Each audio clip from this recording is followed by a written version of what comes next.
Sir government तो कहती है कि इमरान खान साहब तो बारहा मिन्नतें कर रहे हैं, वो तो चाहते हैं कोई डील हो। इनफैक्ट यहाँ से कोई ऑफर नहीं जाती, यहाँ से कोई रेडी नहीं है, बार बार वो लोग कोशिश कर रहे हैं।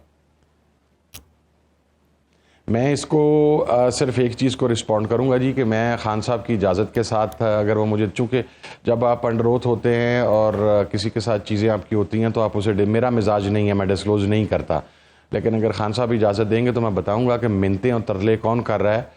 लेकिन सिर्फ एक ही मैसेज खान साहब की तरफ से दिया गया है, भिजवाया गया था कुछ अर्सा पहला, कि मैं गवर्नमेंट को मखसूस वक़्त दे के किसी सूरत में बाहर नहीं आऊँगा। अब आप इसी में से बात निकाल लें कि मिन्नतें और तरले कौन कर रहा है जी। जो अच्छा मुझे आप एक बात बताएं, मतलब अगर तो खुदा ना, मैं आपको अर्ज करता हूँ जी, मैं आपको अर्ज करता हूँ जी, अगर मिन्नते जो आदमी मिन्नत और तरला कर रहा हो उसका कंडक्ट और उसका स्टेटस टोटली डिफरेंट होता है। अब और जो आप मुझे ये बताएं कि अगर रात के 12 बजे जेल खोल के लोगों को खान साहब के पास भिजवाया जाए कि मुल्क को इस मौके पे आप डी चौक का जलसा पोस्टपोन कर दें, अगर 26 नवंबर वाले दिन रात के पहर डेला जेल के दरवाजे खुलवाए जाएं, तो इस कंडक्ट में तरला किसकी तरफ से नजर आता है आपको? इमरान खान तो जेल में है, वो तो रात के 11 बजे 12 बजे 1 बजे किसी से मुलाकात नहीं कर सकता, ना ख्वाहिश का इजहार कर सकता है। उसे तो आपने सॉलिटरी कन्फाइनमेंट के अंदर रखा हुआ है, उसको तो आप मिलने नहीं दे रहे, उसके खानदान से नहीं मिलने दे रहे, उनकी जमात से आप खान साहब की नहीं मिलने दे रहे, उनके अलाइज से आप मिलने नहीं दे रहे, उनके लॉयर से आप मिलने नहीं दे रहे। तो अगर आप उनके लॉयर्स तक मुरसाई रोक दी गई है तो ये कैसे मुमकिन है कि खान साहब मिन्नत तरला करें और रात के 12 बजे? फिर इसका मकसद ये है, कंडक्ट ये बताता है कि जब जिसके पास पावर हो, अगर वो रूल को वायलेट करके रात 12 बजे 1 बजे 3 बजे सुबह 5 बजे दरवाजे खिला रहा है तो फिर मिन्नत उसका मकसूद है और मिन्नत उसकी तरफ से की जा रही है और मैसेज उसकी तरफ से कम्युनिकेट किया जा रहा है। आइन के तहफ़्फ़ुज़ के लिए भी तहरीक चलाने की बात की गई थी कल, लेकिन कोशिश थी कि हम JUIF को भी साथ मिला लें, लेकिन कल से मीडिया में खबरें गर्दिश कर रही हैं कि JUIF ने PTI के साथ इत्तेहाद करने से इनकार कर दिया है। आपने उसकी तरदीद भी की, लेकिन क्या गुज़श्ता चंद घंटों में JUIF के साथ आपका कोई राब्ता हुआ है? देखें जी, दो लोग दोनों साइडों से अपॉइंट हुए थे। हमारी साइड से स्पीकर असद कैसर साहब थे और दूसरी साइड से सेनेटर कामरान मुर्जा साहब थे।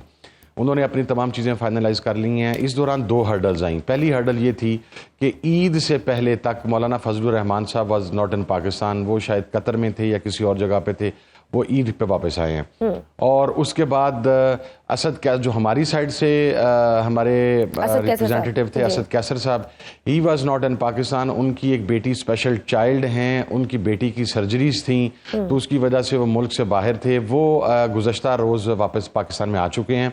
मेरे पास इतला है कि आज इंशाल्लाह JUIF के साथ शायद को राब्ता होगा और बातचीत होगी। वैसे भी हमने तरीके तहफ़्फ़ुज़ यानी पाकिस्तान की क़यादत का आने वाले कल यानी कि वेडनेसडे को इजलास बुलाया हुआ है रात का, तो उसके अंदर ये चीज़ टेक ऑन हो जाएगी और तहरीके तहफ़्फ़ुज़ यानी पाकिस्तान के प्लेटफॉर्म पर हम बाकी तमाम चीज़ें तो तकरीबन फाइनल कर चुके हुए हैं। लेकिन सर जिस तरह से कामरान मुर्तज़ा साहब तो कह रहे हैं कि सर कामरान मुर्तज़ा साहब कह रहे हैं कि हम इस्टेब्लिशमेंट से राब्तों के हवाले से असद कैसर साहब से वजाहत हमने मांगी थी लेकिन उन्होंने कोई जवाब नहीं दिया। ये जो मिसट्रस्ट का लेवल है। हाँ जी, असद नहीं, मिसट्रस्ट नहीं जी, इसमें मिसकम्युनिकेट हुआ है। चूंकि कामरान मुर्जा साहब से ईद से 1 या 2 दिन कबल बात हुई थी और उस वक्त भी यही था कि कुछ चीज़ें हम इंशाल्लाह जल्द सेटल कर लेंगे, लेकिन स्पीकर साहब चूँकि असद कैसर साहब अवेलेबल नहीं थे और during that period of time specially in the last 10 days जब उनकी बेटी की कुछ क्रिटिकल सर वो तो ये भी कह रहे हैं ना साथ में कि एक तो पार्टी में नहीं रहे, ये इनको ये भी है कि तो हमें ये नहीं पता कि वहाँ पे अथॉरिटी कौन है पार्टी में, हर किसी का अपना अपना मौक़िफ़ है। दूसरा वो ये कह रहे हैं कि बड़ी गैर संजीदगी है और तीसरा कह रहे हैं कि इनका मेन मोटो है इमरान खान साहब की रिहाई। वो जो बात कर रहे हैं आला मकसद की, बड़े मकसद की या आइन के तहफ़्फ़ुज़ की, मुल्क की, वो शायद पीछे है। नहीं, बिल्कुल पीछे नहीं है जी।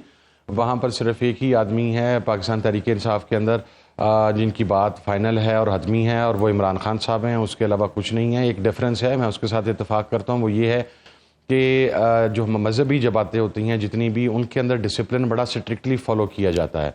अगर इख्तलाफ राय हो भी तो वो जमात के इंटरनल फोरम के ऊपर ही डिस्कस किया जाता है। इसी वजह से आप सुनेंगे कि तमाम मजहबी जमातें, वो JUIF हो, जमात इस्लामी हो, SIC हो, JUP हो, जमीयत अहले हदीस हो, इनके इख्तलाफात कभी भी मंजर आम के ऊपर नहीं आते जो इंटरनल रिफ्ट होता है। लेकिन पाकिस्तान तहरीक इंसाफ का थोड़ा कल्चर डिफरेंट है, लोग ज़्यादा वाइब्रेंट हैं, लोग ज़्यादा एक्सप्रेसिव हैं, जिसकी वजह से कुछ चीज़ें बाहर आ जाती हैं। लेकिन ये कोई इतनी बड़ी चीज़ नहीं है। कि तहरीक की बातें हो रही हैं, तो तहरीक की नोयत क्या होगी? क्या मुख्तलिफ फेजेस में तहरीक चलेगी? एक ही बार अपोजिशन इत्तेहाद सड़कों पर निकलेगा? क्या लाहे अमल तैयार किया गया? अच्छा देखिए, इसके अंदर मैं बहुत ज़्यादा डिटेल में तो नहीं जा सकता जी, चूँकि वो एहतजाज के हवाले से जो स्ट्रेटजी कमेटी बनी थी तमाम जमातों पर मुश्तमिल, उसका हेड मैं था। हम अपनी तजावीज़ तकरीबन फ़ाइनल कर चुके हैं। आज भी हमारी उस स्ट्रेटजी कमेटी की मीटिंग है, आज रात को, और उसके बाद हम कल अपनी सिफारिशात जो हैं वो क़यादत को पेश कर देंगे, जो तमाम जमातों की मरकज़ी लीडरशिप है उनके आगे रख देंगे फॉर देयर अप्रूवल। लेकिन इतना मैं आपको ज़रूर कह सकता हूँ कि ये फेजेस पर मबनी है, क्योंकि पॉलिटिकल जब एक एहतजाजी तहरीक चलती है तो वो उसी रवैये और उसी मिजाज के मुताबिक चलती है। तो हमें से बहुत सारे लोग वो हैं, और स्पेशली कुछ बुज़ुर्ग सियासतदान हैं जो तो पाकिस्तान में चलने वाली गुज़श्ता 50 साल की तमाम तहरीक का हिस्सा रहे हैं, तो उन्हें पता है तहरीक को अपने अरूज के ऊपर कैसे लेके जाना है। हमने उनके तजर्बे से मुस्तफ़ीद होते हुए कुछ चीज़ें फाइनलाइज़ की हैं, वो इंशाल्लाह कल वहाँ से अप्रूवल के बाद तमाम जमातों की लीडरशिप मौजूद होगी, फिर शायद अनाउंस भी कर दी जाए। But that will be in phases obviously, but it is not going to give government a very long time. That's what I can tell you ji. ठीक है sir, last question, mines and mineral bills के हवाले से PTI के अपने लोग तहफ़्फ़ुज़ात का इजहार कर रहे हैं, लेकिन अली अमीन गंडापुर कहते हैं कि ये mines and mineral bill Imran Khan के विजन का है। सो उनसे मुलाकात की देर है, उनका हुक्म होते ही बिल पास कराएंगे। आपका इस बिल के हवाले से क्या टेक है? अच्छा देखिए, सबसे पहले तो मुझे आज तक इस चीज़ की वजह से समझ नहीं आई कि हमारे पाकिस्तान के तमाम दानिश्वर जो हैं वो उनका जोर होता है कि पाकिस्तान में एक्चुअल जमहूरियत नहीं है। सबसे पहला जोर तो हमारा इसलिए कि पार्टी में किसी पार्टी में किसी की राय को कोई अहमियत नहीं दी जाती। एक 26वीं तरमीम आई नेशनल असम्बली के अंदर, I was there that night, the whole night I was there. मेरे साथी भी अबडक्ट हुए वहाँ से, मैं उस वक्त भी वहाँ पर था। जो हुकूमती अराकीन थे उनके पास एक मुसवदे की कापी तक मौजूद नहीं थी, और आप आइन में तरमीम करने के लिए जा रहे थे। They were sitting there without even the copies of that agenda, और वो आपने तरमीम कर ली। दूसरी साइड पर आप इस डेमोक्रेटिक रवैये को अप्रिशिएट क्यों नहीं करते कि पाकिस्तान तहरीक इंसाफ की केपीके की गवर्नमेंट एक माइल एंड मिनरल का बिल लेके आई, वो बिल कैबिनेट में गया, वो बिल अराकीन कौमी व सूबाई असम्बली के आगे गया, वो केपीके की कैबिनेट केपीके के अराकीन के आगे गया, उसके ऊपर पार्टी के जो मैसेज हैं उसके अंदर एक राय ली गई, और उसके बाद उस बिल के ऊपर अक्सरियती राय का एहतराम करते हुए उस बिल को इमरान खान साहब की इजाज़त ब्रीफिंग के साथ मशरूत कर दिया गया। अब ये एक डेमोक्रेटिक रवैया है जिसे हमें अप्रिशिएट करना चाहिए, या इसके अंदर हमें इस चीज़ को उभारना चाहिए कि जी अंदरूनी इख्तलाफात का मतलब है, इसका मतलब ये है कि अगर एक आदमी एक काम उठा के आपके सामने बेच दे, को पेपर भी आपके सामने ना हो, आप जाके ठप्पा लगा के आ जाएं, या आप सर अंदरूनी इख्तलाफात हर पार्टी में होते हैं, लेकिन इस तरह के और इन कंडीशंस में अफोर्ड कर सकती है पीटीआई? क्वेश्चन इज दिस, जहाँ पे तहरीक चलाने की बात हो रही है, जहाँ मुत्तहिद होने की, और नहीं, पीटीआई में संजीदा लोग मौजूद हैं, वो इन इख्तलाफात को दूर करवाने की कोशिश कर रहे हैं। हम बतौर इत्तेहादी अपनी पूरी कोशिश कर रहे हैं, ऐसा कोई मसला नहीं है। इन इख्तलाफात की बुनियाद देखें, इख्तलाफ भी स्ट्रेटजी के ऊपर है, छोटी छोटी चीज़ों के ऊपर है, माइनर इशूज़ के ऊपर है। इख्तलाफ इमरान खान की ज़ात पर तो नहीं है, इख्तलाफ इमरान खान के लीडर होने पर तो नहीं है। लेकिन सर खबरें तो ये भी गर्दिश कर रही थी ना कि पीटीआई सियासी कमेटी में कुछ ऐसे लोग भी हैं जो पार्टी में तकसीम पैदा करना चाह रहे हैं, तो उन्हें साइडलाइन कर दिया गया है, ये भी तो खबरें आई थी। अगर कोई है, नहीं, अगर कोई होगा भी तो ये हर पार्टी का एक कल्चर होता है, हर पार्टी के अंदर होता है। कौन सी पाकिस्तान में या दुनिया में पार्टी है जिसकी कोर कमेटी या पॉलिटिकल कमेटी के तमाम अराकीन एक ही पेज के ऊपर हों? हर पॉलिटिशियन जो है वो सियासत किस लिए करने के लिए बैठा होता है? Let me tell you a very harsh reality. जिस वक्त जब गवर्नमेंट आती है, प्राइम मिनिस्टर जब बनता है, प्राइम मिनिस्टर बनने के बाद प्राइम मिनिस्टर की हद तक तो नाम क्लियर होते हैं। जब उसके बाद कैबिनेट की बारी आती है, तो आपका क्या ख्याल है कि जो अराकीन कौमी असम्बली हैं या अराकीन सूबाई असम्बली हैं, वो अपने लिए लॉबिंग नहीं करते विद इन पार्टी?